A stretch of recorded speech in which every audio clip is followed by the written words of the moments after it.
Nightmares are supposed to fade when you wake. They cling to the edges of memory like smoke, dissolving as daylight returns. But what if the nightmare didn't end? What if it followed you into the waking world, every sound, every shadow, every impossible terror, bleeding from dream into reality? This is the story of nightmares that refuse to stay locked in the dark. This is the story of when your sleep betrays you, and the world you wake into is no longer safe. This is the nightmare that becomes reality. It begins with a pattern. People across the world reported having the same dream, walking through a long corridor, endless and gray, lit only by flickering lights. The walls are damp. The air feels heavy, metallic. At the end of the corridor stands a figure, blurred, faceless, unmoving. You wake up drenched in sweat, heart racing, relieved that it was just a dream. But then strange things start to happen. You notice the same corridor in your office building, though you've never paid attention to it before. You hear dripping water, even when the pipes are dry. And sometimes, late at night, you see a figure standing at the end of the hall in your own home, perfectly still, waiting. Psychologists tried to explain it as shared trauma, a collective unconscious, the human mind inventing patterns where none exist. But those who dreamed the corridor insisted otherwise. They claimed the dream grew longer each night. The figure moved closer. And the closer it came, the harder it became to tell if they were awake or still trapped in the nightmare. One man said he woke to find footprints on his bedroom carpet, wet, leading from the door to his bed. Another swore he saw the blurred figure in the reflection of his bathroom mirror standing right behind him. Yet, when he turned around, the room was empty. What terrified them most was not the figure itself, but the rules it seemed to follow. Each night it advanced a little closer. Each dream ended with them frozen, unable to move, as it reached for them. And those who said the figure finally touched them, they never woke up at all. Their bodies remained in bed, lifeless, as if their minds had been dragged fully into the dream.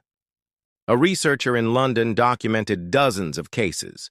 He called it the corridor nightmare phenomenon. In his notes, he wrote, "It is not just a dream. It is a place. And the figure is not part of our imagination. It is waiting for us." Days later, he was found in his office, slumped over his desk. On the wall behind him was a crude drawing of the corridor, sketched in his own blood. As the story spread, more people began to experience it. Entire forums filled with posts describing identical nightmares. People across continents who had never spoken dreamed the same hallway, the same dripping sound, the same faceless figure. Some even uploaded photos of water stains appearing on their ceilings in the exact shape of human hands pressed against the plaster. Others recorded themselves sleeping, only to wake and find the recordings erased, replaced with hours of static and whispers. One chilling account came from a woman in New York. She dreamed of the corridor for 6 nights straight. On the 7th, she didn't dream. She thought she was free. But as she brushed her teeth that morning, she saw something in the mirror. Not her own reflection, but the corridor, stretching endlessly behind her, the figure already halfway down the hall. She smashed the mirror in terror. But no matter how many shards she swept away, she kept finding tiny fragments that still reflected the figure, closer and closer each day. Others say the figure is not alone. Once it reaches you, the nightmare changes. The corridor splits into doors, and behind each door is something worse. Shadows whispering your name, hands pulling you into walls, screams echoing from staircases that descend into endless dark. The nightmare becomes a labyrinth, and every path ends in horror.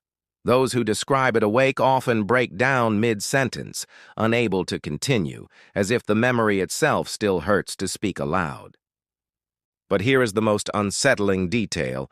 Some who claim to have escaped say they found proof that the nightmare bled into the real world. Strange markings on their walls, muddy footprints in their homes. One man woke to find water pooled beneath his bed, though no pipes had burst. A woman claimed she heard a bell tolling at 3 a.m., though she lived nowhere near a church, and some victims vanished completely, leaving behind only damp sheets and walls scrawled with symbols no one could translate. Experts cannot agree on whether this is psychological contagion or something darker, but deep web forums go further. They claim the nightmare is not a dream at all, but a dimension, a threshold, a place feeding on fear, drawing us in one dream at a time. The blurred figure is its harbinger, a sentinel that comes for us when the walls between sleep and waking thin too far. Once it touches you, you belong to the corridor forever. And that's the true horror. Because if you close your eyes tonight and find yourself walking that endless hall, you'll know you've been chosen. You'll know that the dream isn't random. And you'll know that no matter how many times you wake, the nightmare is waiting, step by step, until it finally crosses into your reality. So the next time you dream of a place that feels too vivid, too heavy, too real, be careful. Look behind you. Listen for dripping water. And whatever you do, never let the figure reach you. Because once it does, you'll never wake again. If this story left you cold and shivering, don't forget to subscribe and leave a like, because there are more nightmares out there, waiting to cross the line into your world, and the next one might not wait for you to fall asleep.